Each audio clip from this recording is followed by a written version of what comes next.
इस क्वेश्चन को देखिए, बोला गया कि इनमें से कौन सा स्टेटमेंट जो है गलत है। ठीक है, पहले स्टेटमेंट को क्या कह रहा है कि two triangle are congruent if the size and the shape of triangle may और मे नॉट बी इक्वल।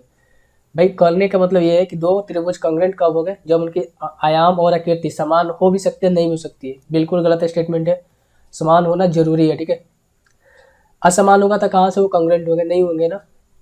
तो पहला स्टेटमेंट ही गलत है, तो आगे आपको चेक करने की भी जरूरत नहीं है। फिलहाल मैं तीनों ऑप्शन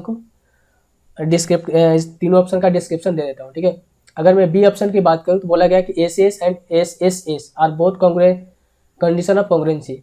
बिल्कुल सही बात है, साइड एंगल साइड भी कॉन्ग्रुएंट होगा क्योंकि दो साइड और एक एंगल बराबर हो रहे हैं, और साइड भी कॉन्ग्रुएंट को फॉलो करेगा क्योंकि तीनों साइड बराबर होते हैं, ट्रायंगल क्या हुआ, कॉन्ग्रुएंट ही होगी। यानी कि ऑप्शन नंबर बी क्या है, करेक्ट बोल रहा है। सी कह रहा है कि two angles and the include side of one triangle is equal of two angles and the included side of other triangle then the triangle are congruent.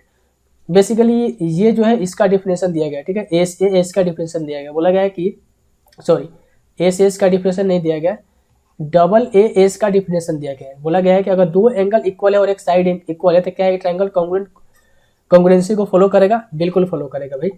ये भी ऑप्शन सही बोल रहा है। ठीक है, डी ऑप्शन क्या बोल रहा है, two triangles are congruent then one of them can B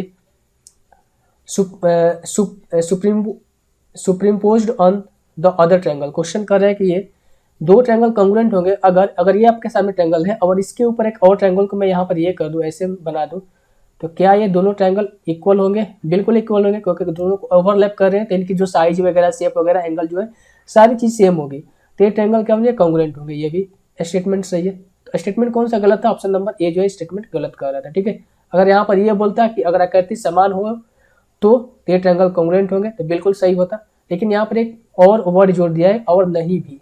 तो भाई नहीं भी तो ये कभी भी नहीं हो सकता। अगर ये दो ट्रायंगल की कोई भी साइड, या तो दो एंगल और एक साइड होना चाहिए इक्वल, या फिर दो साइड और एक एंगल होना चाहिए, या फिर तीनों साइड इक्वल होना चाहिए, या फिर तीनों एंगल इक्वल होना चाहिए, तो ही कॉन्ग्रुएंसी को फॉलो करता है। ठीक है।